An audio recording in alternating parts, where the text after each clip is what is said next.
Welcome to Living by Oak Values. I'm Gary, the Superior Mailman, and I host this podcast with my friend Rob. And we will guide you through aligning your actions with your core beliefs. We are excited to share stories, insights, and the values that guide our lives. Whether you're a longtime listener or new here, welcome. Visit northmancoaching.com for your free toolbox and updates. Let's dive in. Happy listening. Get ready because the next 3 episodes are about to ignite your drive and fuel your purpose. We're diving into a value that pushes the boundaries, breaks the limits, and turn your dreams into reality. Ambition. And we've got 2 powerhouse guests joining us today, Paul and Matt, who know exactly what it takes to turn your big vision into action. Over the next 3 incredible episodes, we're going to explore mindset behind the unstoppable ambition, how to balance and drive with a purpose, and the secrets it takes to make ambition work for you and not against you. This is more than just motivation. This is a roadmap to success. If you're ready to take your passion to the next level, make sure your seatbelt is fastened. Let's go. It's this particular subject, and I think ambition is very strong also, because I think that it goes to what motivates people to get up in the morning. But this one, I still think about it. This was like 2015, where his son's birth mom was a drug addict. He had to raise him, and he was a bouncer at a really popular Las Vegas nightclub. And we would talk about how he would work all night, and then he would have to take his 9-year-old kid to school. And then all of a sudden, he said one night he was working, and he got to talking to one of the members of Boyz II Men who used to perform at the casino. And he got to talking about his reason for being here. There's that quote that says the 2 most important days of your life are the day you're born and the day you discover why. And so every time to this day, if I go, for example, on Facebook or anywhere, his first thing, he takes a picture of his son, and all it says is my reason. His reason he gets up in the morning, the reason he fucking works till 3 a.m. and he drives a truck and he does all this stuff. And I just think the motivation of why we push past the boundaries and the excuses and the bullshit is really powerful, because that's what separates kind of guys like Gary V, for example. Mm-hmm. And one of my close friends growing up who actually founded Gary V. His name was Matthew Higgins. That's not an accident. I always tell Matt and our clients that success leaves clues, and so does failure, right? Failure leaves clues. There's no, the famous saying is, the definition of insanity is kind of continuing to do the same thing over and over and expecting a different result. So absolutely. Just a blurb on that. But yeah, ambition, I think, is a really, really powerful thing, because money is not enough for everybody, right? Everyone has their own different triggers that, So tell me, why is you're searching for your why? How is that not ambition? Because I think ambition, by definition, is kind of a thirst for something, whether it be, money, power, prestige. Whereas discovering your reason, it's kind of a, I think it's similar, but I think to me, the nuance in it is different, where just because we want money, there's like we call it there's a phony saying I want it, right? So the best book ever written, ever. It's by a guy named Og Mandino, and it's called The Greatest Secret in the World. All right. And it literally has the very first line in the book.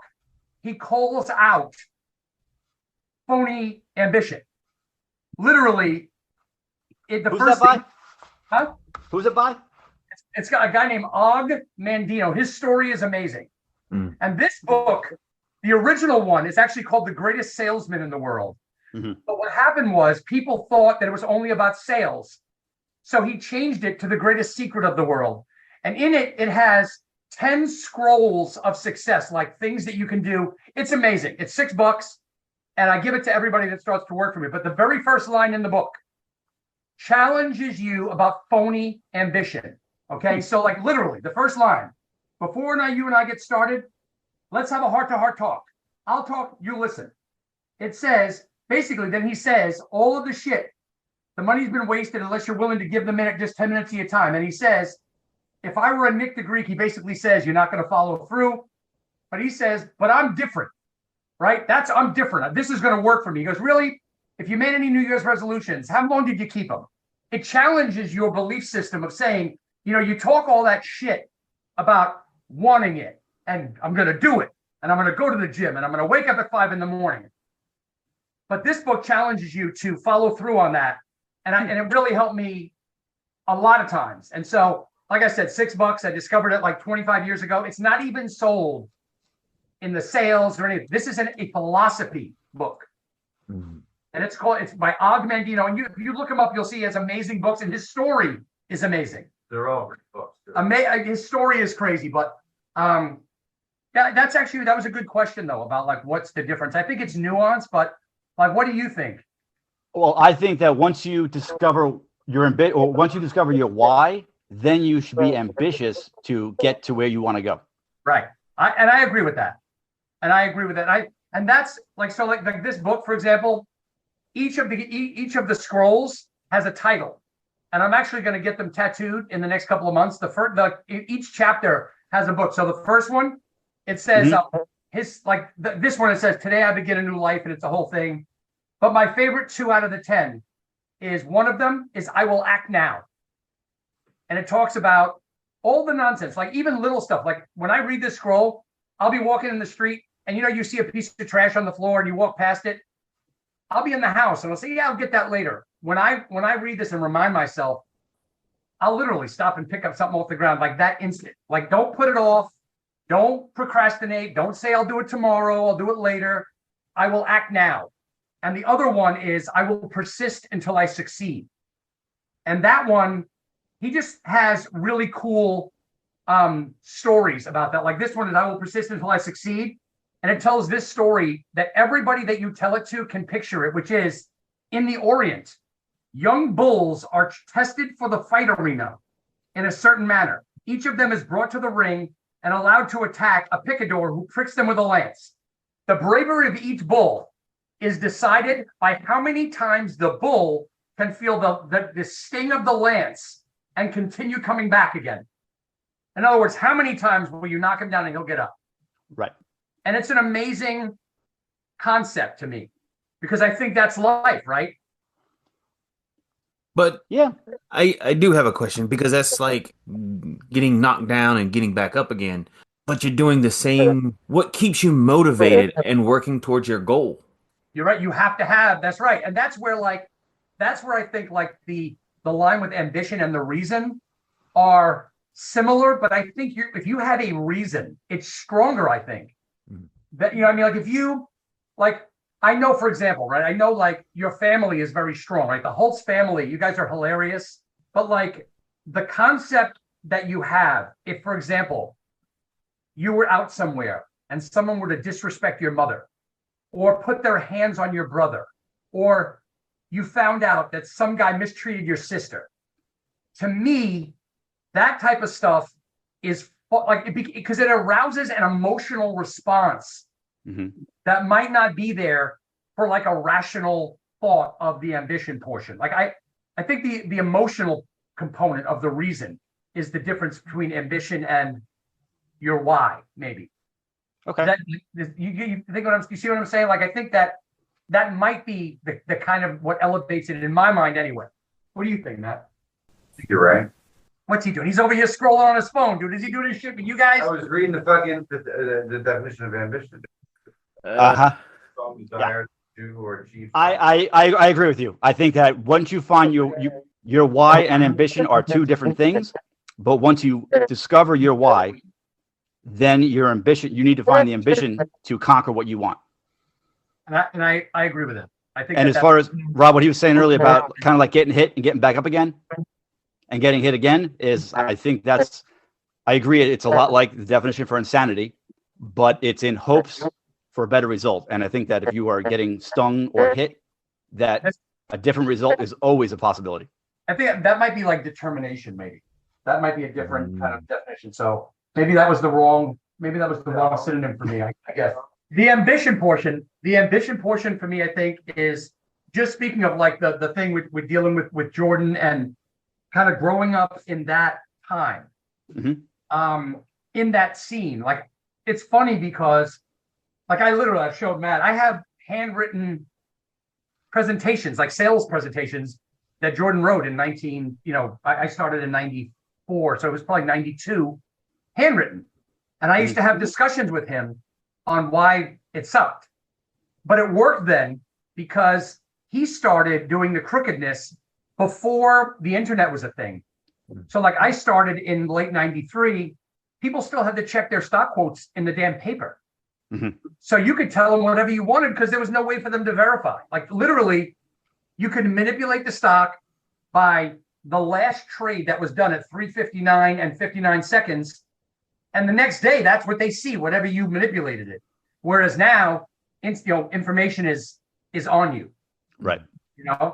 And so, for me, I think that the beginnings of ambition and talking to people like Jordan and some of the other guys like Matthew or Gary Vee or some of these guys that have made successes of themselves, and even to some lower or higher degrees, I think that it starts with the expectations that you have for your life with regard to maybe what's happened before or what is present in your reality at that time. Does that make sense? Yep. And so, like, for me, I grew up in the Queensbridge projects in New York. We were poor. My father worked 7 days a week. I can never remember him throwing a ball with me ever, not even one time. But I saw, similarly like you guys, like your mom and dad have been together for 130 years. Mine too. Before they passed, they were together for 63 years. So my model was like, that's why I've been married for so long, is that to me, it's foreign, the whole other thing. But I just knew that I wanted all of the material things and status, right? I wanted to be recognized as someone of means, right? I grew up in the 80s in New York City, where, I mean, I don't know how old you are, but how much older than he is you? So he's probably similar to me, right? You're not, are you? I'm 2 years older. So you're not quite 50. So like Not Donald Trump was on the front page of every paper, and there was stories about all kinds of stuff. And I think it starts with what you see. I have friends of mine that they're either they're dead in jail or they've made it out. There's no middle ground where I'm from. And I think that it comes with, my brother's a Marine and disabled, and we talk about, this is what I want and this is what I'm willing to trade for it. And so like what Og says is, you say you want this, but you're willing to do this, right? What is it? The old like I have champagne dreams and beer pockets, right? Like, like you talk all that nonsense about, bullshit about what you want and what you say. But in the end, with ambition, to me, it's such a powerful thing because it is so easy to lose sight of that ball. And sometimes you have to remind yourself, like, this is what I said I wanted. And I said I was going to work hard for it, but here we are, 30 days later. And what have I done? I've done nothing to accomplish that goal. And so, what's the challenge to keep that moving forward? I don't know, but if you find out, let me know. What do you think? Actually, you play into the next question, and it is hard to constantly get up and remind yourself, hey, I failed in the past. I have to stay on track so that I don't do it again today. It's kind of like you have to sit there and say, I have to learn from my mistakes. And going into the next question, what is a lesson that you had to learn the hard way that you maybe wish you had learned sooner? I think that's a great question, actually, because I think that's the challenge for every human, especially men, because we're naturally more stubborn, right? I think that sometimes if I had to go back and talk to a younger me, about those times where you maybe had that, maybe it would be something like, maybe be patient. Today's world is such a challenge. Everyone wants the instant gratification and and the kind of quick buck or the quick result. And the reality is that if it was easy, everybody would do it, right? And you look at the old saying, like the turtle and the hare. But I think that would be my lesson to myself, is kind of trust that if you continue to kind of put a brick in the wall, the journey of 1,000 miles begins with a single step type mindset. And I think it's easy to say that, looking back, and even today, I'm an imperfect human. I try every day to move forward, but it's every day you've got to, I think that's a fantastic question, because there could be a 1,000 answers. I mean, I guess for me, I just would say that sometimes you have to trust that you are putting in that you're on the right path. I think that's the hardest part for me is every day getting that like belief in yourself, getting rid of the self-doubt and trusting that if you just keep doing what you're doing and you try to improve every day and get a little better every day, that you'll get to kind of the finish line. I guess that would be it for me. There has to be a little ambition in that, though, because every day you have to wake up and say, I have to do a little bit better than I did yesterday.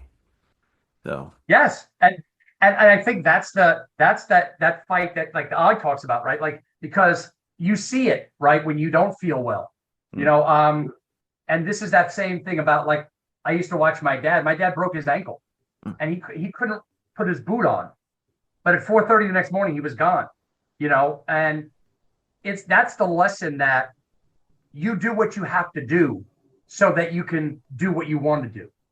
And I think every day when I get up, that is a good kind of segue into that question, because every day when I get up and I'm in the shower, I remind myself, this is what we've got today. I go over my schedule so that when I get to the office, I have a game plan, and you have to keep your eye on the ball. I think that's the hardest part, is remembering, kind of, again, your reason, remembering and kind of reminding yourself. I mean, it would be amazing if there were a kind of a way, and I'm sure that there's somebody out there that's figured out some kind of app or something to remind you, kind of a meme or a thing.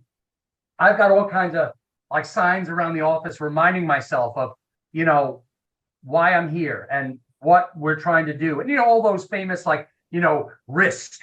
And then it's got the little blurb underneath it, or survive. Like, Matt's got a ton of those in like really nice, expensive frames. But guess where they are? They're not in his office above his desk. Storage They're unit. in a storage facility. Knew it. They're in a storage facility, and they're amazing. They probably cost $500 each. Not kidding. They're like in museum glass. On that note, I feel like those little motivational quotes, I used to love those. They are a great start to finding to getting the ambition or finding your why. But after a while, they collect dust.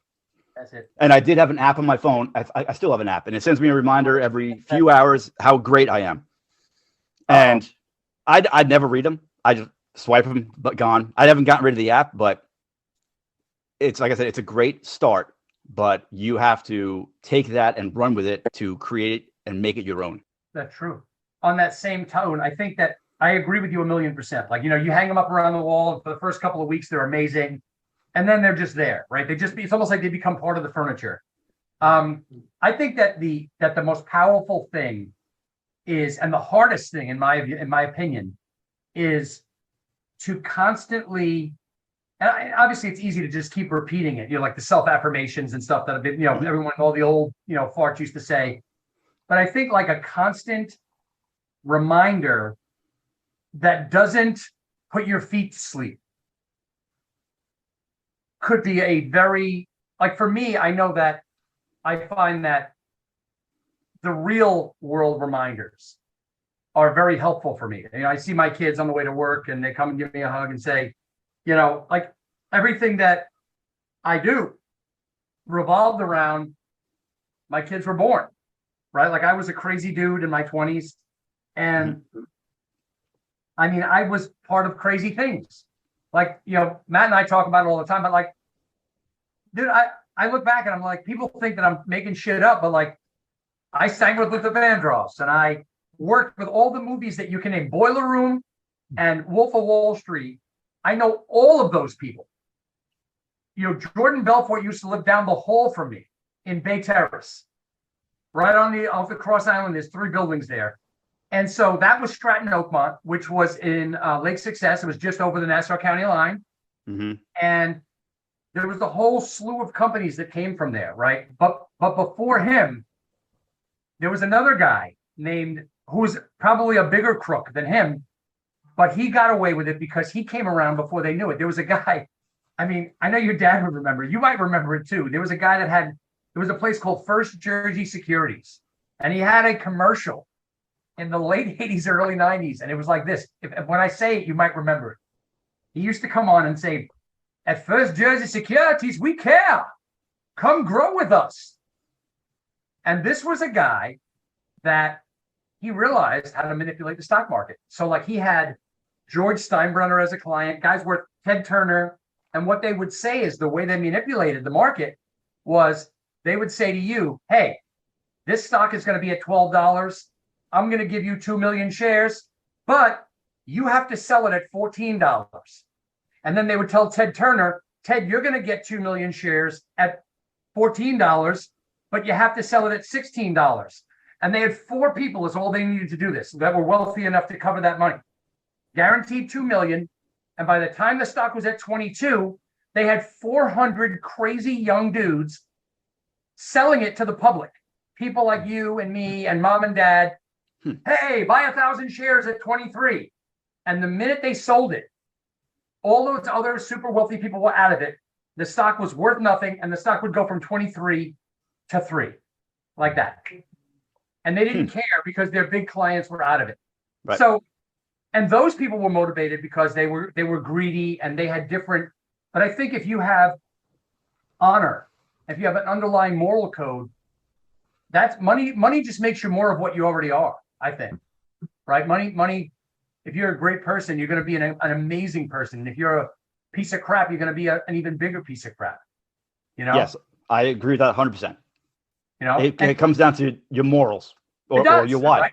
It's your code, and you can't fake it. Like I was talking to Matt about this a while ago about how, even though I'm a Yankee fan, and I talked to your dad about this. I'm sorry. My close friends are Met fans, and I grew up a mile from Shea. The reason I like the Mets, but the reason I don't love them is because I went to games for free for 10 years until they started to win in '84, and then all of a sudden there were 3 million Met fans, and I lost my way in. But the thing is, the happiest thing is, a perfect thing about this ambition and motivation and belief is Steve Cohen owning that team. Not only does he have the money, but he grew up committed as a Met fan.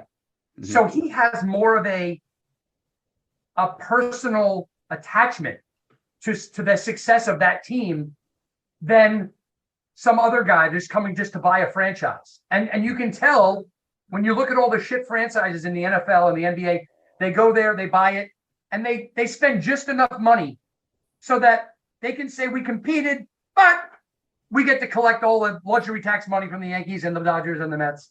And we don't have to really, because they don't care. They're not from there. Right. Yeah. I even with coaching, like there's good money in this, but if your heart is not in to help other people, then you're just out for the money. And they know it. Oh yes, they'll know it. Like especially kids. Mm-hmm. Kids know right away what your motivation is, and that if you are blindly ambitious, you're looking to steal some guy's job or you're looking to get him fired, that stuff comes through. People can tell. Kids are more perceptive than anything else. And, even your own kids, they know when, you're doing it to hurt them and help them and whatever. So, but I think ambition to me is one of the most powerful things, but it can be, look at someone, for example, look at someone like Sean Puffy Combs. This guy had the world by the balls, and look at him now, the stories that come out. We heard rumors about that stuff in 1991, 1993, but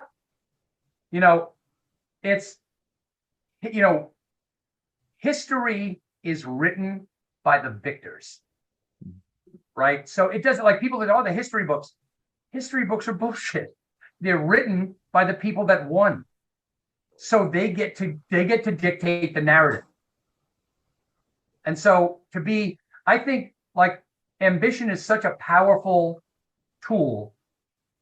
But, Gordon Gekko said it, ambition for life, for love, for money, for lack of a better word, greed, right? Greed is good, because if you have greed for those things, but then if you go to the negative side of it, it could be like, where does that fall off a cliff, right? Michael Jordan he's kind of cheered for his, Kobe Bryant cheered for their killer attitude and being a dick and being a jerk. Winning cures a lot. Mm-hmm. Right? And so you look at, like, Wilt Chamberlain, to me, is the greatest player that ever played. He averaged 50 points a game, scored 100 in a year, but because he wasn't friendly to the media. God, it's the same thing in baseball, for example. I left. Why was Jim Rice not in the Hall of Fame, the first ballot? It's because he didn't talk to the media. His ambition was just to play. He just wanted to play. He didn't want to talk to the media, didn't want to be nice. Bill Russell, too. And I think that if you're single-minded and you leave out kind of the well-rounded portion of what you can be as a human, you don't necessarily get what the outside wants you to have. You can fulfill your own goals, but you might not be viewed by the outside the same as you view yourself, maybe. I don't know. Actually, I like where you're going with that, because part of it is, how does the outside see your ambition? We talked about this a couple episodes ago, of honor is not just you, but also how society sees you. Yes. And part of that is, you're talking about all these people who have succeeded and having that ambition. There's a fear of failure that I have a lot of times, especially going into something. I start my day and it's like, crap, am I going to make it the way I want to make it? And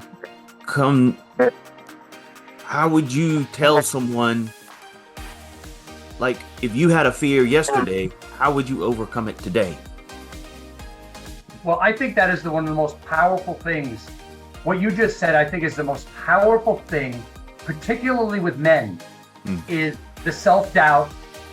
And I think, honestly, the only way to overcome that is by successfully doing it, right? Confidence comes from successfully completing a task, right? That's the definition in the dictionary.